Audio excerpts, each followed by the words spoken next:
Le disque pâté s'écoute avec le saphir, donc pâté. Il fallait bien utiliser le saphir de chez eux, pas quelqu'un d'autre. Alors on a le disque à aiguille qui tourne à 78 tours. On a le disque saphir avec étiquette qui tourne à 80 tours. Et les disques petits ou grands, ici, ce disque-là était réservé aux gros phonos de bar à monnayeur, les anciennes jukebox. Donc le moteur est très puissant. Le ressort, il y avait des gros tambours, il y avait à peu près 5 mètres de ressort pliés dans un tambour, enroulé, et il y avait bien souvent 1, 2, voire même 3 ressorts les uns au-dessus des autres, pour avoir une grosse puissance. Ici, vous avez, on a vu le pavillon, les deux sortes de gravage, les pavillons. Ensuite, le pavillon devenait tellement important, tellement imposant dans les maisons, ils ont réduit les pavillons, ils ont fait des pavillons intérieurs, soit avec un bol comme ça qui restituait la parole, soit avec des pavillons à l'intérieur ici, dedans. Ici, ce modèle-là, vous avez un modèle qui s'appelle jour et nuit. C'est-à-dire que, comme vous le voyez ici, il est en position jour, donc on utilise le pavillon ici. Si on retourne la pièce dans l'autre sens, on va travailler avec le bras, on enlève le pavillon on le met sur le socle, on tourne le bras, on tourne la tête, et on utilise le petit pavillon qui est à l'intérieur pour le soir. Voilà. Donc, son nom, jour et nuit. Ici, vous avez des phonographes de voyage, donc des petits appareils, où on peut écouter le même disque que vous avez écouté là-bas. On peut mettre des grands disques. Tiens, tu viens. Donc, des phonographes plein d'astuces. Je vais vous faire voir. Donc là, il est déplié. Donc, pas de plateau, puisque le phono est tellement petit que les plateaux, ici, sont la valeur d'un disque. Alors donc, il serait presque la valeur d'un grand disque, d'un grand phono. Donc ici, on le mettait simplement sur son support et on le bloquait. Voilà. Et là, on pouvait écouter son disque n'importe où, aussi bien dans la voiture que n'importe où, et on l'emmenait dans une valise. Là, c'était pas possible d'emmener un pavillon et un phono en bois dans une valise. Alors pour le plier, voilà.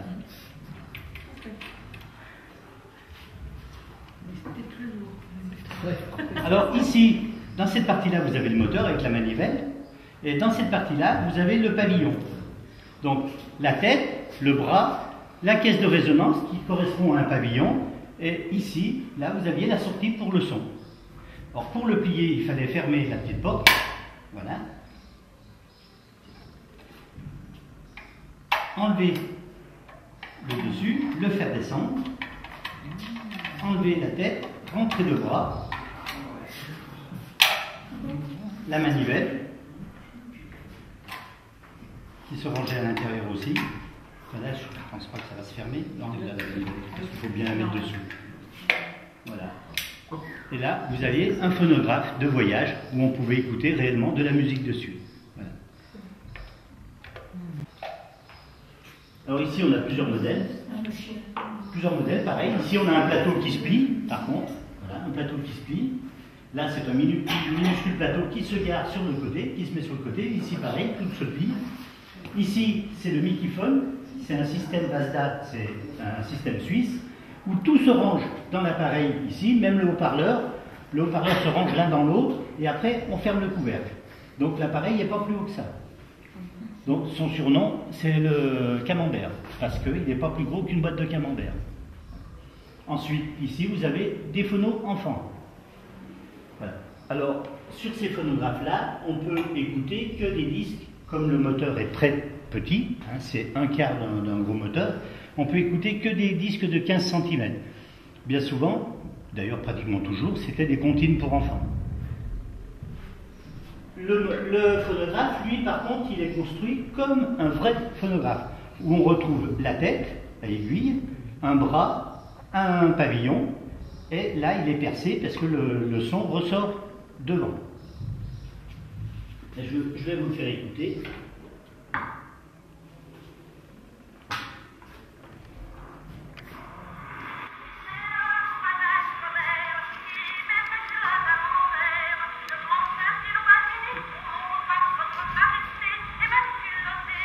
a bien fait rire les écolières, ça.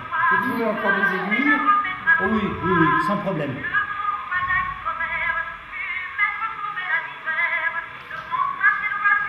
Voilà. Alors les aiguilles, on en trouve, puisque Bohin, qui fait les aiguilles de machine à coudre, Ah oui. Bohin fait aussi de la pièce pour la chirurgie, fait des aiguilles de phonographe. Et on trouve encore acheté bien souvent par 1000. Bien sûr, c'est un grossiste, il ne va pas vendre 4 aiguilles ou. Voilà. Voilà. Donc nous, on en achète des grosses quantités et éventuellement, on en revend par petits paquets pour dépanner les gens. Oui, oui. Des aiguilles en bambou. Alors, avec une aiguille en acier, on fait à peu près une audition, voire le disque complet, c'est-à-dire 2 faces. À l'intérieur de la boîte, la plupart des boîtes, à l'intérieur, c'était noté changer l'aiguille à chaque disque. Donc, là, on pouvait faire 2 auditions. Et il y a certaines boîtes où c'était marqué changer l'aiguille à chaque audition. L'aiguille, pratiquement toutes les boîtes d'aiguilles faisaient à peu près 200 aiguilles. C'est pour ça que c'était inconsommable l'aiguille. Alors, certains fabricants faisaient des boîtes avec plusieurs aiguilles. Comme je vous ai fait voir tout à l'heure, des aiguilles fortes, médium et douces, eh bien on les trouvait ici. Soit on avait extra forte, forte, médium et douce, soit on avait forte, médium, douce, extra douce. Et dans la dernière partie ici, on mettait l'aiguille qui était usée, voilà, dans un compartiment fendu pour ne pas retourner la chercher, pour ne pas remettre une aiguille usée sur le phonographe. Voilà. Et ensuite, quand le petit compartiment était plein, on le vidait par une petite trappe qui était dessous. Voilà. On était obligé de fermer la boîte, donc pas de mélange d'aiguilles. Alors les aiguilles en bambou, les bambous sont plus costauds que l'acier. On pouvait lire jusqu'à 8 faces.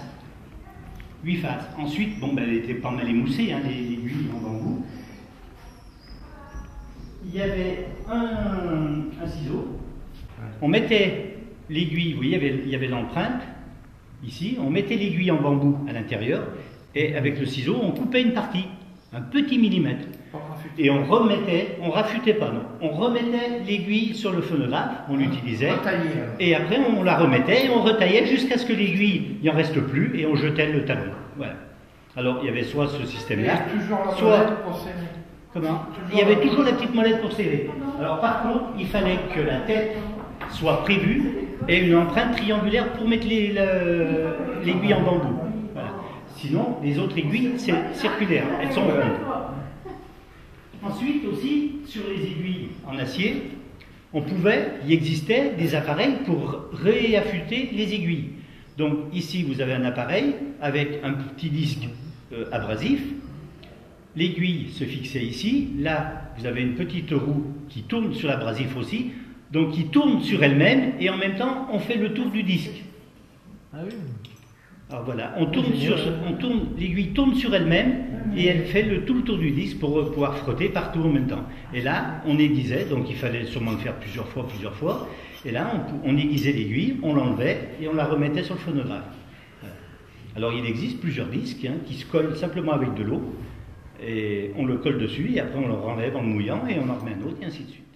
Donc, on va passer maintenant à la poupée. Donc 1928. Donc une poupée qui parlait déjà à l'époque. À l'intérieur ici, vous aviez un petit phonographe avec un tout petit cylindre qui n'était pas du tout pas très large. Et sur ce cylindre, eh bien, on avait le nom de la poupée ou simplement une petite musique. Et ensuite, Jumeaux qui ont fait des poupées avec des cylindres interchangeables. Là, on avait carrément des comptines ou des musiques. Voilà, sur la poupée. Ça fait rêver les gamins qui viennent parce que 1928, ils se disent mais c'était déjà, bon c'était hyper ancien mais les poupées étaient déjà parlantes.